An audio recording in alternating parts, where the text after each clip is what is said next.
This is the Gang of Witches Ibiza podcast, hosted by Jo Youle.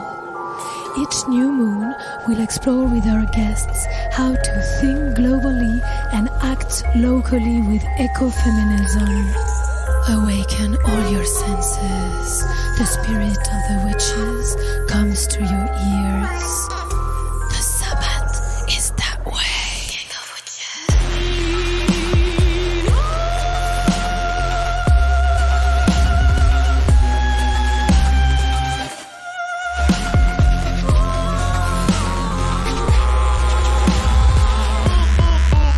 Welcome back to the Gang of Witches Ibiza podcast with me, Jo Youle. And this month, all eyes are on Glasgow as COP26 is firmly underway at the Scottish event campus. COP means quite literally Conference of the Parties, and this year the UK is playing host to the UN Climate Change Conference, which has welcomed just over 190 world leaders to gather together and talk about the global warming crisis that we're facing. It comes just months after the UN's IPCC report labelled global warming as a code red for humanity. Off the back of that, COP26 is being regarded as a landmark event, and it's the first time countries have met to work out how they're planning to tackle the issues we're facing since 2019, after last year was cancelled due to COVID-19, and the very real targets of the Paris Agreement signed in 2015 are going to be looked at under a microscope. Now, this kind of feels like the moment of accountability, with world leaders meeting to lay their cards on the table and show exactly what changes, if any, have been made since that law or agreement was laid down 6 years ago in France. Many feel like little progress has been made since then, and powerful outcomes of these conversations this month are expected and, in truth, really hoped for. But this feels like a pretty big but. There is a lot of disgust with the way that the selection of voices to be included in these talks was made in the run-up to them. What we're seeing is a very deep inequality in the nations who have turned up in terms of the roles women are playing, Indigenous communities, and how they're getting their voices heard. Those worst hit by global heating are being left out, according to many feminist coalitions, calling for systemic change. And so to dive a little bit deeper with us today, we're joined by Osprey Orielle Lake, the founder and executive director of the Women's Earth and Climate Action Network, or WeCan. Osprey works nationally and internationally with grassroots and frontline women leaders, policymakers and diverse coalitions to build women's leadership, climate justice, resilient communities, and just a transition to decentralized, democratized, clean energy future. Osprey, thank you so much for joining us all the way from California. Well, it's really an honor to be with you. Thank you for inviting me on your show. So let's start with a quick backgrounder and tell us exactly what's on the table this month at COP26 and how crucial this meeting is between the countries. Well, it's quite critical, actually. If I was going to put it in the most simple terms, the lives of current and future generations are at stake, and the ecological integrity of our home planet. And this COP is one of the most important since the Paris Climate Agreement, because this COP is designed explicitly for governments to bring forward what are called their NDCs, or their nationally determined contributions, informed by the Paris Climate Agreement. And what's critical about this is that the commitments from governments to date actually bring us to 2.7 degrees rise by the end of the century, when scientists have told us that we need to stay at 1.5 or lower to really have a livable planet. So the mathematics are not looking good. And, what is particularly harmful is that communities who live on the front lines, Indigenous peoples, peoples from the global South, frontline communities, Black people, brown communities are the ones impacted first and worst, as well as women. So we're very concerned about the social aspects as well as the ecological aspects. And we need governments at COP26 to really take much more ambition. And that's what we're really fighting for. And we are bringing our organization, the Women's Earth and Climate Action Network, is bringing forward a delegation of Indigenous women leaders from Latin America and North America, because we also want to make sure that those who are impacted first and worst have an opportunity to speak and to be heard and to make it clear what is happening in their communities. So we're really honored to be bringing them with us. But there's a lot at stake at this COP because, as I said, we're in a make it or break it moment. Carbon emissions are going up, they're not going down, and we cannot negotiate or debate with the natural laws of Mother Earth. And so the commitments from governments have got to increase. And right now, we're not nearly where we need to be. I mean, I think it's pretty easy to feel a little bit sort of depressed if you kind of get sucked into that kind of agenda, really, that's, obviously being pumped out in the run up to COP. I'm very, very happy to hear that you're taking a whole team of Indigenous communities with you as well. Will they get any kind of opportunity to speak there with you? Absolutely. There's many different opportunities that are organized events. As an example, different organizations like ours, different NGOs can apply for side events, formal side events inside the COP venue, which we will be doing. So they will have an opportunity to speak there. We'll be organizing press conferences for them. There, of course, will be different nonviolent civil disobedience actions that will go on where they will be voicing their concerns. And then one of the things that is really important during these UNFCCC meetings is the opportunity to meet with country leaders, to have opportunities to walk down the hall and meet with elected leaders and to have conversation with them and have conversations with negotiators. So there's a variety of ways that there can be very important interactions and to apply pressure to governments to move in the direction of what we believe is important, which is the climate justice framework, and a very different view and analysis than many of the countries are looking at now. No, I'm really, really happy to hear that. But, it does kind of feel like women's voices are vastly underrepresented at this year's meeting. Is that how you're feeling as well? Well, it's interesting. In 2020, a group called She Changes Climate campaign sent out an open letter signed by more than 400 female climate leaders, including WeCan, to the UK government calling for accountability for gender equality on the COP26 organizing team.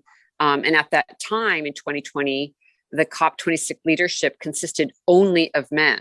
So that was, after all these years that we've all been advocating for gender equality, gender equity at the COP negotiations, that they chose to have the COP26 leadership be only men was quite disappointing, to say the least.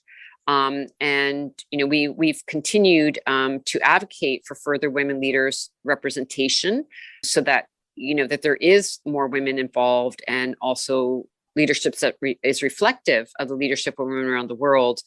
And I was just reading a recent Guardian article that found that roughly 45% of the COP26 team is now women. So there was some success in that advocacy effort, which is good. But almost all of the senior public-facing roles are taken by men still yet. The Euronews also suggests that less than 25% of the influential COP26 leadership team positions are held by women. So we definitely had an impact putting that pressure, but a lot more needs to be done. And the exact numbers are still in flux for this COP, but we do know that for COP26 and almost all the past COPs, women's leaderships and voices has really been underrepresented. And we really need that to change. So historically, women continue to be, excluded from these spaces. And it's one of the reasons that, not just our organization, but many others are really continuing to participate in the COP, precisely because we're dedicated to ensuring that the voices, strategies, and solutions of women are being included in these policymaking spaces. And also just to say that there are different constituencies that are formally part of the UNFCCC process. And there is a women and gender constituency that's quite powerful, that consists of many women's organizations and feminist organizations from around the world. And it's a powerful advocacy group. So there's a lot of work going on to ensure that there is this gender equity represented. And I'll just say one last piece on this, that, when we analyze root causes, it's clear that women experience climate change with disproportionate severity precisely because of gender inequality and that our basic rights continued to be denied in varying forms and intensities across the world. And these deeply entrenched gender inequalities not only systemically exclude women's participation in decision-making, but also means that women globally are bearing the brunt of the climate crisis and environmental degradation. And these systemic inequities are also reflected in the UN spaces, even though there's ample evidence that women are demonstrating every day that we have unique and essential ideas and skills to offer at this really critical point in human history. So we really need women's leadership at this point for our survival, for the survival of everything on Earth and everything we hold dear. So addressing gender inequality is really critical for charting a path forward that is in alignment with the Paris Climate Agreement. So that's why it's so important, because not only are women, due to gender inequality, being impacted the first and worst, they're also central to solutions.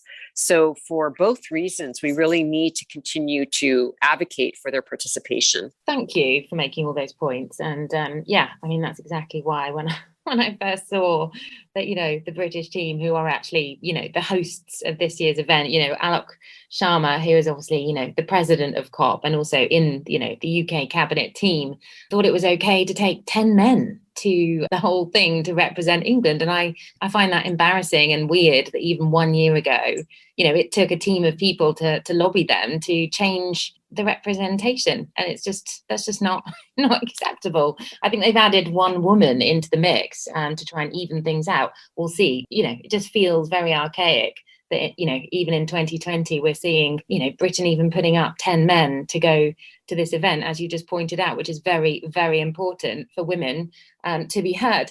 I mean, in your piece in The Guardian that you also quoted at the beginning of that, and the piece I actually found you quoted in, that's how we're having this conversation. So I'm very glad that I found that piece in The Guardian. But you said, as the world prepares for one of the most important climate talks since the Paris Agreement, that we know solutions exist and that women are leading the way. So I'd love to hear a little bit more about how you feel women are actually doing that right now on a global scale. Absolutely. And also, just to echo your comment too here, given that I'm going to share some about women leading the way in our solutions, it's completely outdated to not have women at the decision-making table. It is almost unthinkable that we're still fighting for this, given the record that women have in terms of their leadership in every area. Even when we're talking about the COVID-19 pandemic, there were many articles that came out showing that countries that had women's leadership did far better in how they guided and are guiding their countries through the pandemic. And it goes on and on, the role of what happens when women are in leadership roles. So, from the heart of the ongoing fossil fuel resistance, in movements in Canada and the United States, to struggles to protect the boreal, Amazon and Congo basin forests, and literally hundreds of places in between, women stand on the front lines of global efforts to defend the land and heal our world. In every sector, from renewable energy initiatives and fossil fuel divestment campaigns to agroecology and urban sustainability projects, women are truly, the backbone of these movements. They're at the helm. We always see that, again, due to our basically patriarchal societal constructs all over the world, those stories are underreported. One of the most exciting aspects of what I see that is not being reported in the climate story is what women are doing. And again, it's just like in many different sectors systemically, because of embedded patriarchy everywhere. We don't hear those stories. We don't understand or know about the labor that women are really putting into these movements and their successes. And, women are implementing models of collective ownership of their forest, of their seeds, of their energy systems, and they're working to localize their economies. And we have seen how, and I could just go on and on with statistics, so I don't really want to do that, but everything from like 60 to 80% of all household food production in developing countries is done by women. There's many United Nations studies that show that when you do water projects to help developing countries with how are they going to deal with their droughts in their communities and how they're going to have new water systems. If you don't involve women in the projects, they simply don't work, because women are the ones who are collecting the water and watching what is happening with the local water, because they're caring for their families and they're feeding their families. and caring for all of those local needs. So this is also why it's just so important to understand the role of women's leadership. We also know that when women are leading countries, they tend to also lean in the direction of social and environmental needs much more than their men counterparts. So everything from sort of at the grassroots level to the parliamentary level, we see the role of women being incredibly important. When women are leading, we see children's health improve, education improve, the local economies improve, all these things that are so important to really having the foundation for sustainability and to be able to, quite frankly, take on the climate impacts that are already coming. So one of the things that I also wanted just to point out to your listeners, in case people want to really learn more about exactly what women are doing, we can put together a wonderful storytelling database online. It's called Women Speak, and it's a research database and an initiative designed to shift the narrative and to challenge dominant systems of exploitation and oppression of women and the earth. And what we've done is we've collected thousands of stories by and about women leading struggles and solutions for climate justice under a variety of cross-sectional themes, everything from women in water, and women in climate policy, and women in forest protection, and women in urban environments doing work for food sovereignty and security. So again, there's many different topics, but it's a resource that we found to be really useful so that we have like both a qualitative and quantitative analysis of what women are actually doing, because that story, as I said, is really underreported. And we really need to understand how core women are to solutions as well as leading movements to protect our future generations. It sounds like you're doing some really, really amazing work there. And I was reading actually about the stories that you were collating and the signatures. And it's very powerful, the things that you have managed to gather together. And I think, clearly it's obvious that we need to create systemic change. But how do we even go about starting that? It's a really good question because, one of the things sort of like people have their theories of change, if you will. I think we need to approach things in a variety of manners. One is, there's a lot of fires right now. The fire is burning and we need to go there and put out the immediate fire, whether that's in our community or communities that we care about. If a forest is under attack or a fossil fuel project is underway. These are things that need immediate attention because they're harming communities and harming the earth.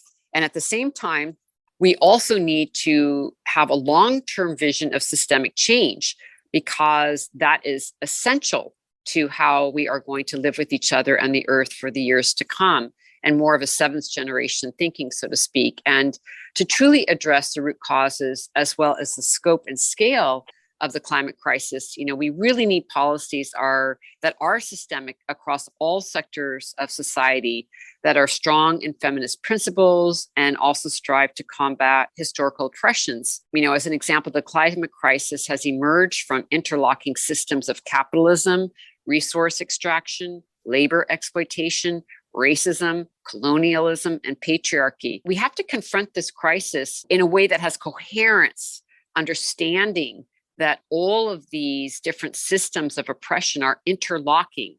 And when we analyze root causes, it's clear that women experience the climate crisis with disproportionate severity because their basic rights continue to be denied in varying forms. And, especially like Indigenous women and Black and Brown women, women from low-income communities and women from the global South, they bear an even heavier burden. So we have to look at those inequities and get at the systemic roots of how this has come about, because how do we heal something if we don't know where it's coming from? And this is a value change. It's a worldview change. It's a different understanding about what is important. As an example, many countries are basing, how well your country's doing on GDP, how much money the country is making, versus looking at a different model like we see coming out of Bhutan, where they have like their happiness indicator as an example. How well are people doing? How well is the ecological integrity of the country doing? So I think a lot of this at a systemic level is really naming these systems of oppression that are interlocking, as I mentioned earlier, but then really also looking at what it is that we're striving to do at a societal level to live quite differently. And I'll just give one example of a systemic change that we're very interested in addition to having a feminist analysis that really encompasses the root causes of the crises that we're facing, which have to do with, as I mentioned, capitalism, racism, colonialism, and patriarchy. And we have to address all of them and really dismantle these systems to put in a new way of living, and one that I think is really important, in addition, of course, to gender and racial equity is and gender and racial justice, is something called rights of nature, which some listeners may have heard about, which is really the fact that we need to really change our relationship to the natural world. And at the heart of it, when we look at rights of nature, we're asking, how can we transform our very dysfunctional environmental laws and neoliberal economic systems that are destroying people and planet? I mean, the system we're in right now is directly against the web of life, if you will. So for decades, environmental protection laws, have achieved some really notable successes. Our modern legal systems have yet, however, failed to prevent the increasingly grave threats of global warming, the degradation of Earth's sacred systems of life, and the growing displacement and death of humans and other species. And we have a particular concern, as I said, for frontline communities. So to truly live sustainably and live in harmony with the Earth, and looking at this systemically, as you asked, we need to change the very foundations, the very structural DNA of our legal frameworks to respect the natural laws of the earth, because right now our legal frameworks don't do that. The majority of the world's legal frameworks are based on treating nature as property. So our life-giving rivers, our forests, and the mountains are treated as property, and they're really seen, as something that's in the marketplace to be sold and consumed. And as property, these natural communities and ecosystems are not recognized as rights holders, if you will. So in most legal systems, because nature's property, it's really invisible in the courts. And if we continue to maintain this current structure of law, we're really furthering this dangerous human relationship to the natural world of ownership and exploitation. And this is a basis of our extractive economy. And we have to really ask ourselves, why haven't we stopped these destructive actions, which are not only lethal to all of us in the earth, but also legal under our laws? So we really need an entirely different legal configuration that recognizes that the earth's living systems are not the enslaved property of humans. And this is the primary premise of the rights of nature movement, is that in order to ensure a thriving future at a systemic level, humans need to reorient ourselves from an exploitive and ultimately destructive relationship with nature to one that honors the deep interrelationship of all of life and contributes to the health and integrity of the natural world. And this requires a very different framework where nature has rights. Nature has the right to exist and thrive. And I'll just close with a short story about this to make it a little bit more touchable, if you will, is one of the places I visited in my work around rights of nature was on a fact-finding delegation to New Zealand, where the Maori people have a form of rights of nature where they are giving personhood, as an example, to different entities in nature. So as an example, the Wanganui River there has gained the right of personhood. So it's seen as a living entity, and the Maori, not metaphorically, but actually see the river as their ancestor, as their living ancestor that they were born from and come from the Wanganui River. And they have a saying, I am the river and the river is me. I am the river and the river is me. And what it has done is it means that the Maori people can now protect the Wanganui River in relationship with the New Zealand government to protect the river from pollution under this personhood law, which falls within the rights of nature framework. And there are now rights of nature laws popping up all over the world. Ecuador in 2008 was the first country in the world to put rights of nature into their constitution.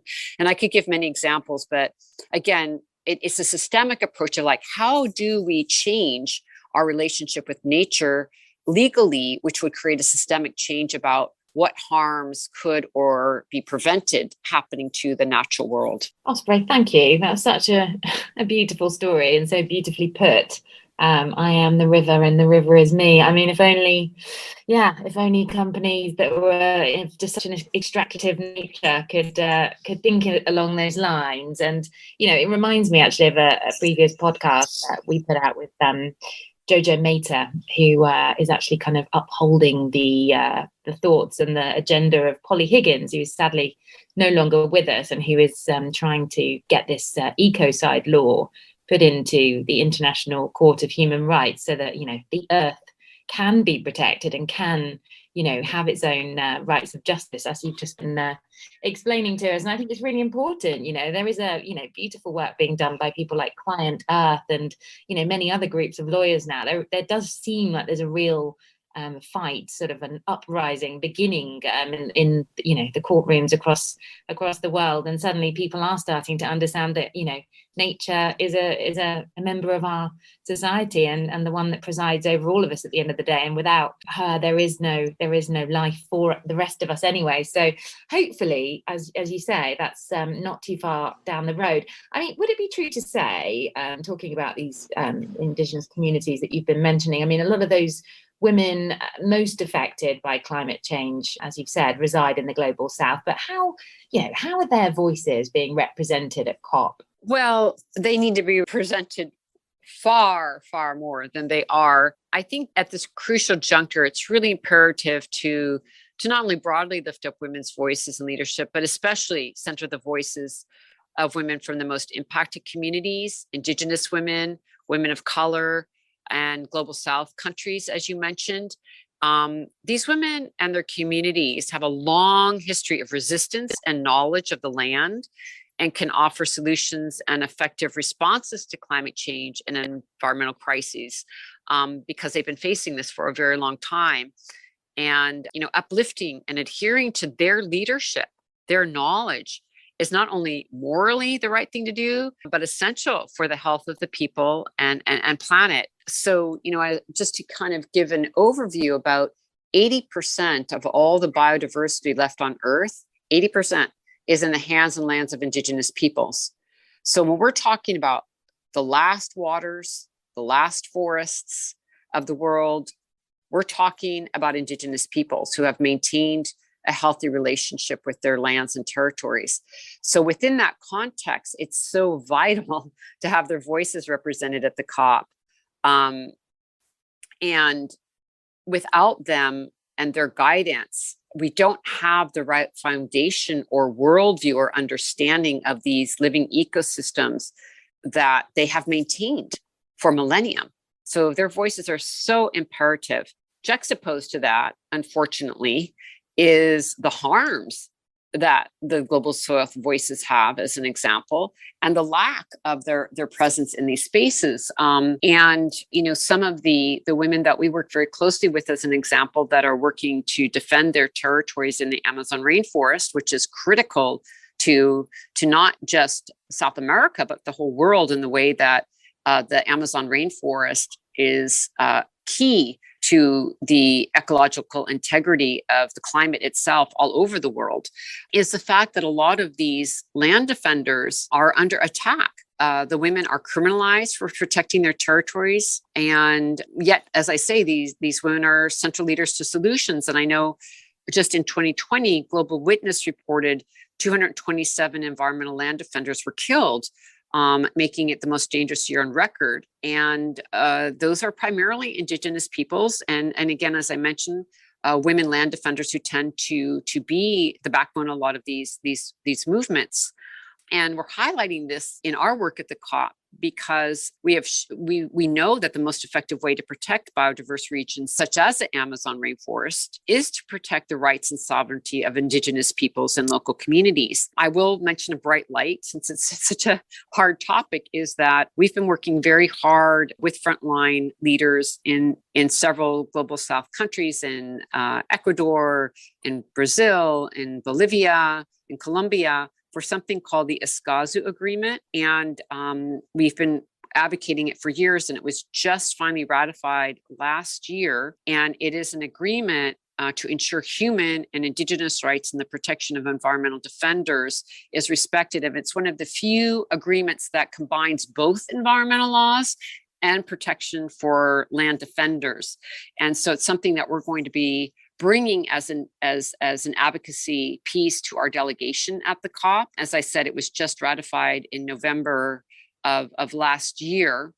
And it's really groundbreaking multilateral accord that can help protect women land defenders who are under attack, as well as preserve biodiversity ecosystems across Latin America and the Caribbean. It's a accord that only applies to Latin America and the Caribbean, but of course, this is where a lot of biodiversity is, and a lot of harms to land defenders. So it's a very, very powerful new development, and we are going to be running a campaign on this that involves, one, going into communities and ensuring that women know that they have these new protections and how to utilize them. We're also very fortunate to be working with a group of lawyers who are helping us to parse out in each country how we can apply the Ecuazu Agreement. And then we will also be, as another component, working to advocate with governments to really implement the Ecuazu Agreement. So this is something that is a new development that we think will be really important for the LAC region and to help not only protect the ecosystems of the Amazon and other very, very important ecological areas of South America, but also to help the land defenders as well. Wow, it's interesting to hear all those very detailed points that are actually unfolding as we speak. But it sounds like you're doing some really amazing work, which is very, very encouraging. And I do remember reading just a couple of weeks ago about Australia's Daintree forest, the world's oldest tropical rainforest, that was returned to their Aboriginal custodians in a historic deal. So it was nice to actually see some, forestry being returned to Indigenous communities. But I completely understand that obviously, if these people were kind of able to keep their land rights in the first place, none of this would be happening. And I mean, I think, it's also interesting to see a lot of people were kind of suggesting that COP should even be cancelled this year, because I think COVID is basically exacerbated and cemented gender inequality this year. And that's obviously also had a huge impact on women from the Global South's ability to attend.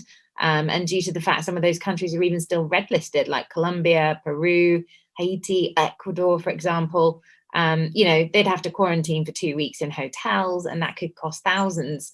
And I know that funds were being offered to some of those people and also to journalists from those types of countries, but it's just very, very difficult, it seems, to kind of get these voices heard there. Once Upon a Time in Ibiza with Alex Gray.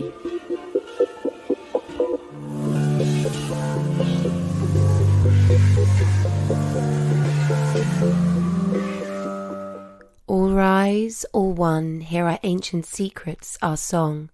Open your hearts to these echoes of truth. The natural world, the natural order is us, is you. There is no fall or fault that will break our unity, our trust. Mother Earth is speaking to you through us. Listen bravely, you must. We sing to you with the wisdom enmeshed in our ancient existence, these solutions to your seeking, your ever-present persistence.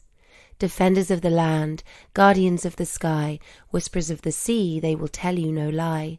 We are the women with the potency held deeply in our womb, the solutions to restore the impending peril to your mother's tomb. We are the women of the jungle, the mountains and the sand, with the sacred knowledge to heal the life of our land. The interdependence of our human existence, wrapped tightly, cocooned with God creatures, you must surrender no resistance. Traditional, mystical, magical truths, hear our peaceful protest as we sing to you. Halt your extraction, your unnecessary expansion, your fires, your burning, your need for fossil fuel. Let the earth keeper regenerate the fool. Life sustaining, away with planet draining, the planet is bleeding, the edges are receding. Stop the torture, fight the needing, return to your humanness, one love is the feeling. The words of our song are no mythical fable, we are the key you seek. Honor us, pleasure us, with a higher seat at the table. All rise, all one, hear our ancient secrets, our song.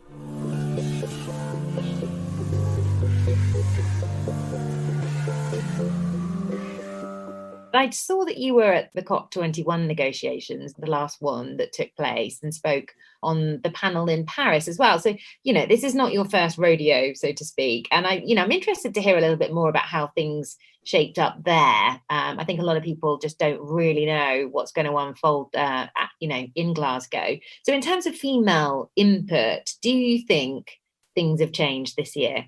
Well, I think it's important to make a distinction here. I really want to highlight that women sitting at the decision-making table is really, really important, but also to put a nuance that what we also need is women at the table with a feminist analysis. So there's sort of a distinction between sort of the numbers and the quotas, and having 50 women in the room and 50 men in the room is important. Okay, so I'm all for that. However, we also need women at the table, as I say, with a feminist analysis. We need to ensure that there is racial and economic diversity at the table, and women who carry the values of an intersectional lens to climate policy, because this is how we can advance a policy agenda that reflects the lived experience of women in poverty, women dealing with racial, sexual, and health issues, women on the front lines of extractive industries, and who really have unique experiences that will help shape policy from that experience. I think that's a very important thing to understand. So not only do we need to have more women at the table, but also the analysis that we bring. So when we look at the connections, it's clear that if we're to move towards justice and healing our earth and changing these systems, we need to address these multiple interlocking systems of oppression. We need new worldviews and social constructs of gender and racial equity, respect for human indigenous rights, as an example, and governance systems that respect the natural laws of Mother Earth, as I was just describing. So I think that it's also important to say that as we bring more women into the COP space, that we're also talking about a worldview change, an analysis that we're bringing with us, because sometimes that nuance is not identified, that we're really trying to dismantle the patriarchal constructs and the colonial constructs that have actually provided the root causes of how we got into this crisis in the first place. So yes, it's about the number of women in the room, but also the analysis that they bring. I also wanted to mention just sort of a little, not to get too technical and wonky here, but also just to mention that in Madrid, which was the climate negotiations that happened, we skipped a year, so the year before last, in the midst of a lot of stagnation in the negotiations, there was really one shining light there, which was a victory for something called the Gender Action Plan. And it was really due to the dedication of ceaseless work by the women and gender constituency and feminists advocating at the party level and frontline constituencies. And the Gender Action Plan, or what's called the GAP, was actually formally adopted by all of the parties. And why that's important is it included rights-based language, which is very difficult to bring into the negotiations because, the governments don't like things around rights, because then it can open them up to lawsuits and people demanding their rights, if you will. And that, I think, was really important that we were able to achieve that and to be able to have a document. I'll just read you one little tiny section of it around the impacts for women and men can often differ owing to historical and current gender inequalities and multidimensional factors that can be more pronounced in developing countries and for local communities, indigenous peoples. Acknowledging that climate change is a common concern of humankind, parties should, when taking action to address climate change, respect, promote, and consider their respective obligations on human rights, the right to health, the rights of indigenous peoples, local communities, migrants, children, persons with disabilities, and people in vulnerable situations, and the right to development, as well as gender equality, empowerment of women, and intergenerational equity. So that's a big mouthful, but that was huge for us to actually bring that into the negotiations and have that actually pass. The GAP is part of the Enhanced Lima Work Program on Gender. So it's separate from the Paris Climate Agreement, but it sets a historic precedent for the inclusion of rights-based language within the policies and practices adopted by countries that will guide a gender responsive climate policy and action for the next 5 years. So this is something that's going to be developed over the next 5 years and will be discussed at this COP. I know that's a little bit wonky, but I think it's important for people to understand that within these negotiations, there's a lot of underground work being done to create avenues to build the world that we want, that is based on justice, based on accountability, based on rights. And there's little, windows of light coming in at this point. And I just wanted to lift that up and share that with you. Thank you for providing a little bit of hope. It was quite nice to hear that because, it does sometimes feel like it's all doom and gloom. But, if there is kind of laws being created and there is a lot of groundwork being put in behind the scenes so that, the time there is productive to, get that signed off, then that's really encouraging to hear. And I think a lot of people will take a lot of comfort from that. We talked before about the fact that you've obviously already been to COP. You were there, as you said, in 2019 in Madrid. I mean, I saw that you shared a panel that year with Nima Namodamu, founder of the Synergy of Congolese Women's Associations. She's from the Democratic Republic of the Congo. And she was speaking about how women are responsible, as you've just been explaining as well, in many countries, including hers, for gathering fuel, water, food. And she also said that they often suffer the most when shortages are caused or made worse by the climate crisis. Women there, as we've often talked about also on this podcast and earlier in this conversation, are kind of, really usually lacking these land rights. And that means that they're more likely to be displaced in climate disasters and become homeless or forced to flee and take refugee status. Obviously, that's only going to increase and become, epidemic levels with the climate change crisis. And I think, Nima's daughter's story was very, very sad to read. I think, and studies have been found that the climate crisis exacerbates gender-based violence against women. That's obviously all part and parcel of this, big story. And I think it would just be interesting, if you could tell us a little bit more about how that actually happens to women in those environments. Yeah, it's a really key point and something obviously we're very concerned about. It also goes back to part of the conversation I was sharing about the Ecuazu Agreement and why we're so clear about advocating for that, because it can help abate some of this gender-based violence due to the climate crisis and impacts and protection of territories and land. In the example of Nima, she is our weekend coordinator in the DR Congo for our reforestation project. So we work together very closely. And it's been a really interesting project because on the one hand, we're reforesting areas that have been damaged due to clear cutting, while we're simultaneously protecting what's called the Atombe rainforest, which is in the Congo Basin. We're protecting 1.6 million acres of old growth forest through replanting trees for local communities to use. And about 25% of the trees are for human use, and then 75% of the trees will go back to the wild. So it's sort of a protecting old growth forest, building new growth for human use, and rewilding damaged land. And I mention that because one of the things that we've also seen from this project, which is a women-led project, is that things that seem quite simple to us, perhaps we're not living in these same countries or in urban environments, is that the women are the ones going out to collect the water, as you mentioned, or going to get wood for cooking for their home needs.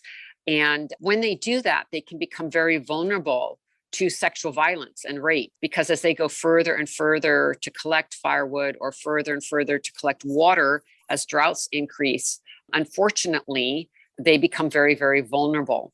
And the DR Congo just happens to be one of the most violent countries in the world for women, again, due to patriarchal structures that we still have to unwind, which is part of the dismantling of these systemic issues of oppression. But the immediate consequence is the vulnerability of these women who experience violence because of the fact of, simply tending to their daily needs. I'll give you just another example, which is Indigenous women and girls here, as an example, in the United States, experience unique threats and dangers when fossil fuel pipelines arrive in their communities.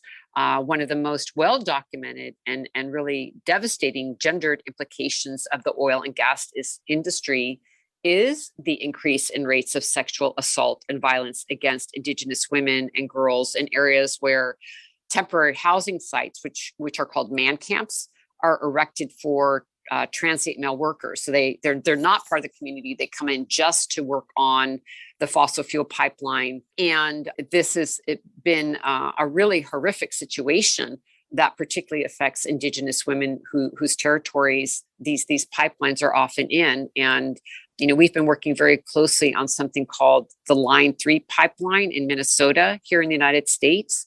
And already this year, Line 3 pipeline workers have been arrested and charged with human trafficking and specifically solicitation of a minor. So there's been a real rise in sexual assault and harassment since the construction of this pipeline. And we've seen this along other pipelines in the United States historically. It's really interesting and horrific how, again, due to our social construct and gender inequality and patriarchal worldviews, that women bear the brunt of not only climate crises, but also the things that are fueling the climate crisis, like pipeline construction. Yeah, it is absolutely horrendous to read those stories, and particularly to read about Nina's daughter, who was also attacked. And, these stories are just not going to end, and they are just going to continue unless, these laws and basically, the extractive nature of the way these kind of fossil fuel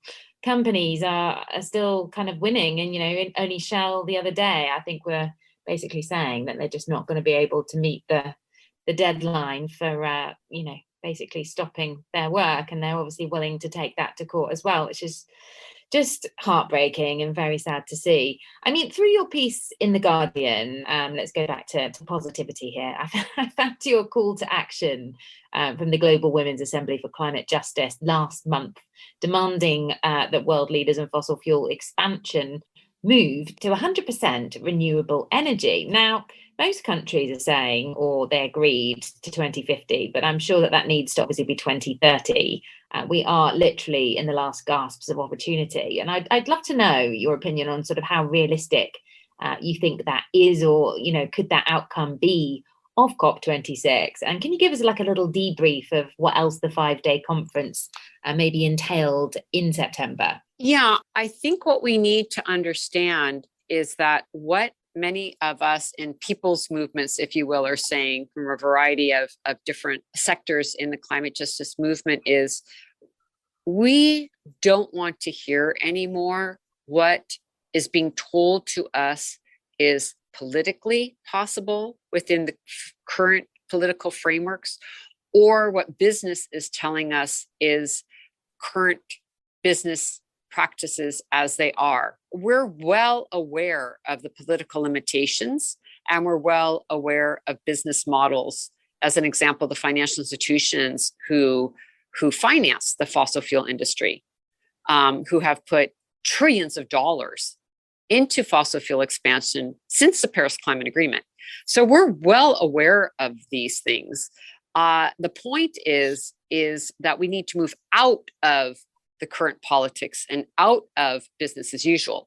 And that's really the point of the rub, is that there's this sense of the powers that be, if you will, looking upon the youth who are standing in the streets screaming at the top of their lungs for their lives, and frontline communities, rightly so, or island nations who are looking at sea level rise and losing their entire culture and society as their countries go underwater.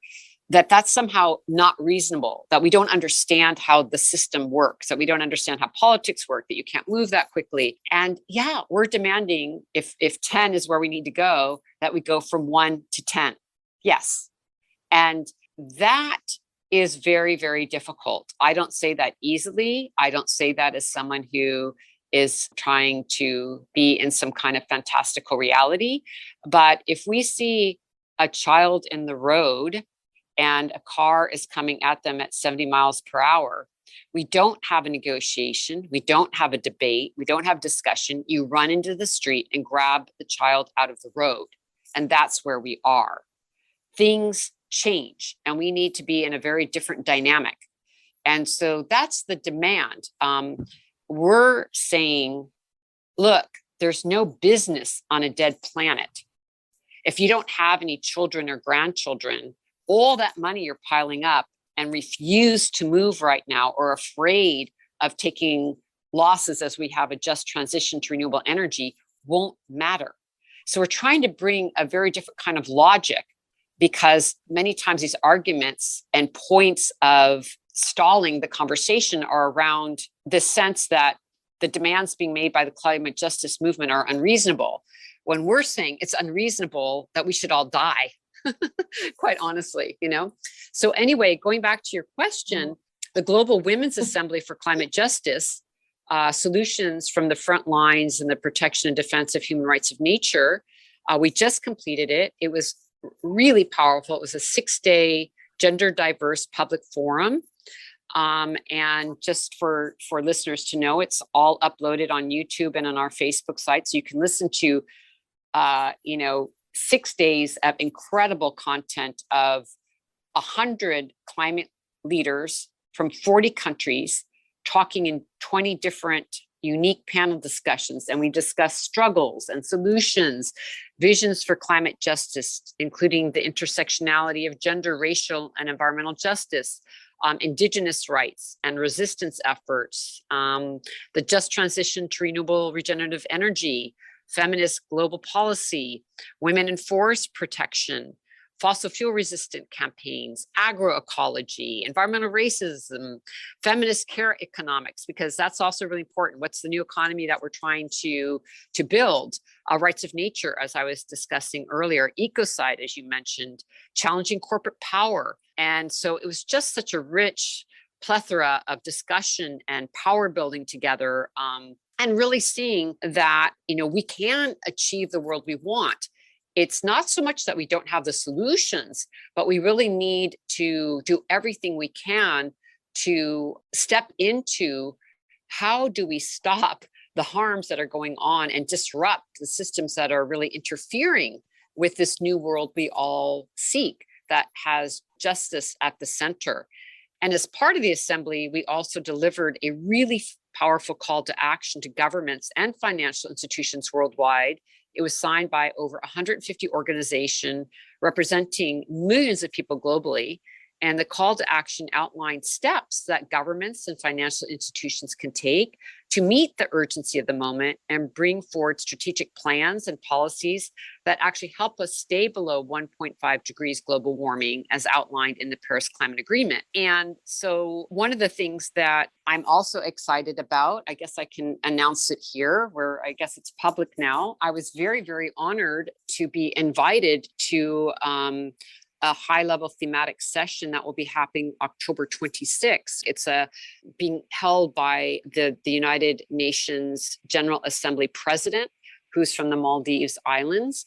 And he's called for a thematic assembly around the climate crisis in preparation for the upcoming COP, sort of as a last hard push for ambition and hope from governments, so that people can meet and have this one-day session to prepare for the climate talks in Glasgow. And very surprisingly to me, honestly, I was invited to come to the floor of the United Nations in New York and to present our call to action. So I'm going to be going there to deliver the call to action in person. So we're really excited about that. Just to quickly just give a few top lines, this is about ending fossil fuel expansion rapidly, a just transition, and promoting rights of nature, promoting forest protection, again, talking about gender and racial and economic justice, and all the things that we've discussed on this interview already are put forward in this call to action, and recommendations for how financial institutions and governments can go about doing that. And we outline frameworks that already exist. I mean, a lot of these movements have been working on these different frameworks and policies for decades. So we're really excited about presenting that on Tuesday, and then of course bringing the call to action to the climate talks with us in Glasgow. Wow, it's nice to know that, you're called the Climate Change Action Network, and you're definitely doing a lot of work. There's definitely a lot of action going on, that's for sure. I mean, through the course of that 5-day journey that you just talked us through, what do you think the first steps are? Obviously, apart from your trip to New York, but what agreement it needs to be met between countries to get things moving in the right direction quickly? Yeah, it's always a really good question. I will mention that this week was a very interesting turn of events that the COP organizing group, or what's called the COP unit, announced that there is no official role at COP26 for fossil fuel companies. Now, this is a really big deal. The fossil fuel industry has thwarted and actively worked against many progressive climate policies at these COPs. So this is really interesting news. I'm curious to see exactly how this is going to be implemented and how true to this. We will see what happens at this COP. But for years, the fossil fuel industry had a front seat and a role in the negotiations. So this is really interesting that we're hearing civil society's calls for action to end the power of fossil fuel industry in the COP space has been listened to.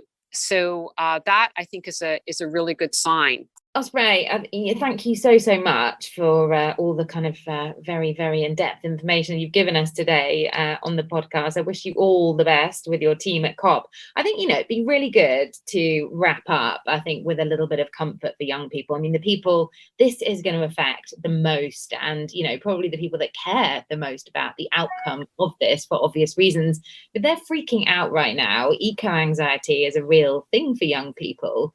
What can we do to reassure that targets could be met and give teenagers and people very, very young their kind of hope back, essentially, that their dreams are not going to be dashed?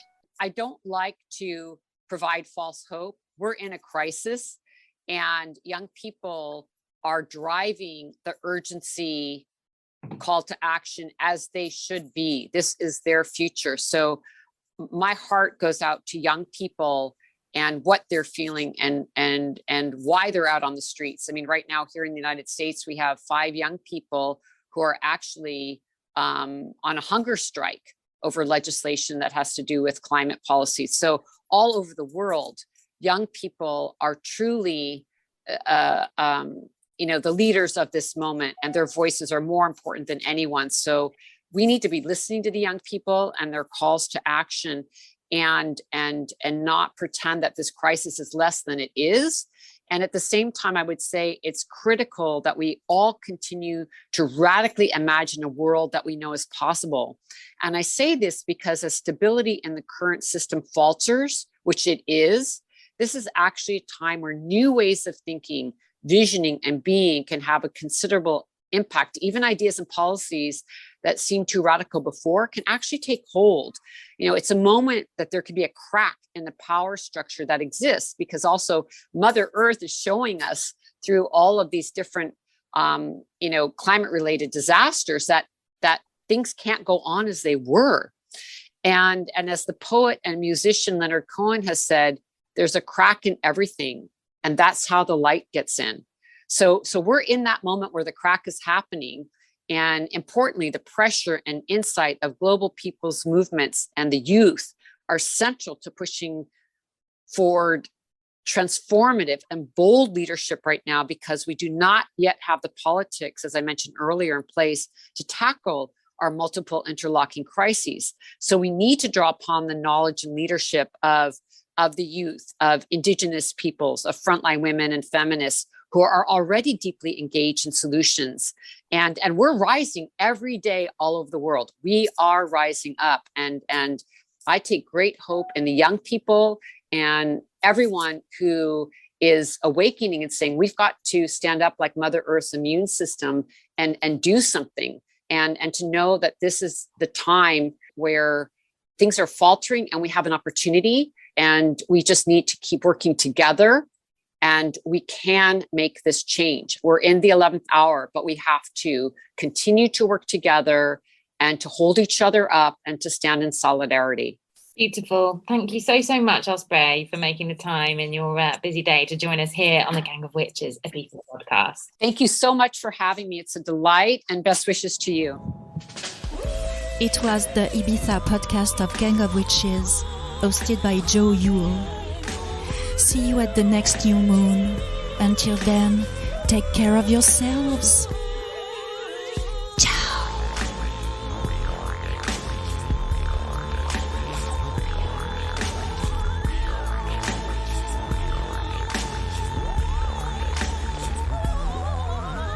I'm calling upon my witches everywhere, my witches everywhere.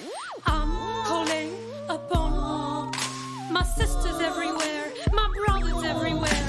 The time has come to gather.